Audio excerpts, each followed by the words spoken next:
Hey guys, it's Adele here from The Spirit Connect. So as you can see, I'm wearing my winter garb because it is a little bit cold being winter time now in Toronto. And for all you haters who make fun of Canadians, we're a friendly bunch, and you think say that hey, but we have bad weather. It's not really that bad. It's not really that different from some other areas and states. Like I've been to places like Buffalo and New York in the winter, and weather's pretty similar. Actually, Buffalo gets more snow than us. So,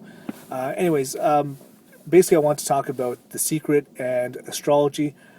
Basically, those are two ideologies that I really believe in, but they're almost conflicting and contradictory. And I've always been trying to figure out where do those two fit in together. So I want to share some of my thoughts and hear some of your thoughts on the matter. So as you know, if you follow this video blog for some time, I actually have been into astrology for the last 16 years, and it really opened up my eyes and it changed the way I think about things. Basically, I realized that it was more than just a sun sign, horoscopes, and it's really it's a deep art that really can point towards our life potential, and also what our a little bit about what our destiny is. And then I came across the Secret back in 2007, and it really just blew my mind because it really challenged me to think in a different way. And I'm always willing to be challenged and think in radical different ways to be able to always take that next step in my thinking. And I realized that you have to do that in life. And I came across the Secret back in 2007. I was on a ski weekend with some friends, and basically a friend of mine, she was really into this movie. She saw it, she really enjoyed it. She actually encouraged us all to watch. She pulled out a DVD, and I was a little skeptical at first, but after I started to watch a little bit more about it, it actually started to make me think a little bit about my life.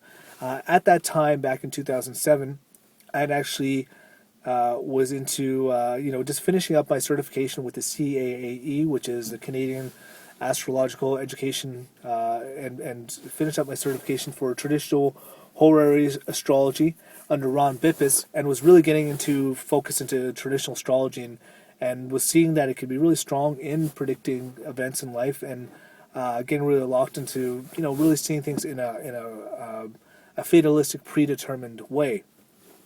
And The Secret really sort of did actually open up my eyes, because I also, not only that, I was also going through my Saturn return, and I did recognize I was actually starting getting into a limited way of thinking, of just thinking certain things are not possible in my life, and this is what my life is, which is typical with the Saturn return, and that that can be a bit of a poison to your mind.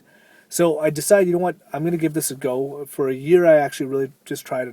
I say hardcore. I mean, like I did it with some discipline. Didn't fall through the exercises that the movie did actually say. And after about a year, I mean, I still use those principles in my life, and basically, just a little bit with more moderation and taking it with a grain of salt. So those of you who are not familiar with The Secret and Law of Attraction, it basically states that a lot of what we have in our life is, through our thoughts, that that what we think about, we tend to receive in that. And that's sort of a high level summary. So now it's now 2013. It's a lot of time has passed since 2007, when I first was introduced to Secret, and where can I say that I am with my life right now? So there's always another level, and there's always the grass is always greener. But I'm extremely happy with my life, and I'm the happiest that I've ever been. I have a great relationship, great friends, and family that I feel surrounded by love all the time. I've got make a good living and have a good career, and I'm very happy with where I am. And again, there's always another level. You can always be a celebrity. You could always be president of the United States, and I'm not there. I'm just an average Joe, but definitely I have no complaints. I'm very grateful for my life, and I'm very happy to be where I am, happy and healthy, and that's definitely I'm very, very pleased. And some of it I do attribute to The Secret. Not that I was in a bad point in my life when I was introduced to it, but there were certain things that I was definitely dissatisfied, which have within a year of using The Secret, I think I've gone to the path of moving into that direction, which I enjoy now. So I don't like to share too much about my personal life. So, if I haven't already mentioned, I actually wrote an article along with this video here. It's in the description of the link. It goes into a little bit more detail on my experience with The Secret and where I think everything fits in. Because, for the sake of time limits with video, I can't really go into too much detail here. This more just sort of, it's a pretty deep subject, so I can really only tease the subject a little bit with this video.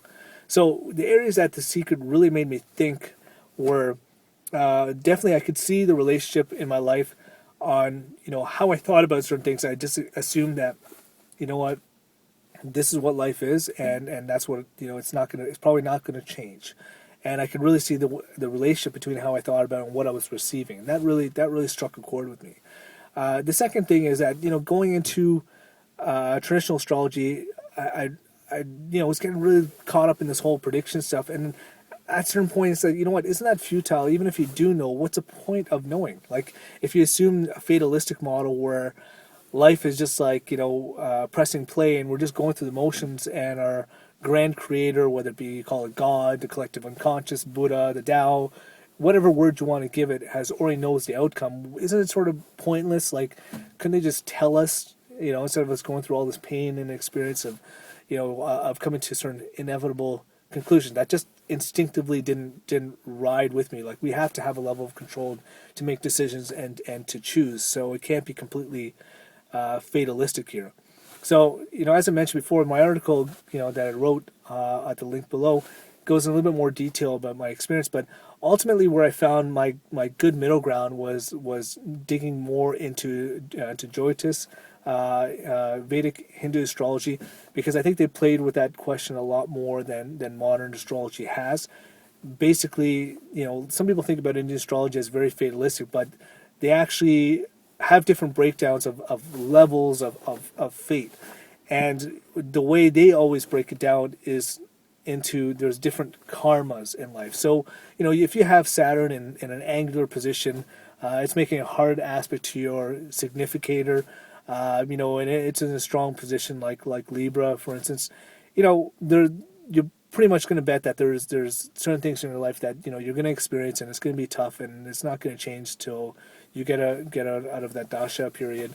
No matter how all the positive things you do, you're meant to experience some crap during that time or that aspect of your life. Whereas there's some aspects which are more neutral grounds, and there's some aspects which are good karmas that they just seem to come to you. And so we have different levels, and those neutral grounds are the ones that you do have, the power of the law of attraction, which I think can go either this way or that way. You have that power there. So, that to me gave a better breakdown and understanding that, there is certain things in life that we can control based on our thoughts and how we think, because they are more on neutral grounds. And there's just some stuff that shit is meant to go down. Like, shit is meant to go down. You're meant to experience that. You're meant to be able to be a better person through that experience and reflect upon that and become more of a whole person. And there's no avoiding it. And because there's certain things that just didn't ride with me with The Secret, like such as they attribute everything to the law of attraction. Like, the person who's molested as a child, I don't think that they actually wish for that or has anything to do with their thoughts. I mean, they're pretty innocent back then. And what does that have to do with the thoughts that they hold in their head and attracting that misfortune? They just don't have that mental capacity to do that as a child. Another aspect that really I had a hard time really agreeing with was when Joe Vitale said that everything in your life is based on the law of attraction. The word everything is a very big word. Like, even if I gave 50% to the law of attraction, that would be still granting it a lot of credit, and that's where I sort of stick with it in my mind as sort of an arbitrary number.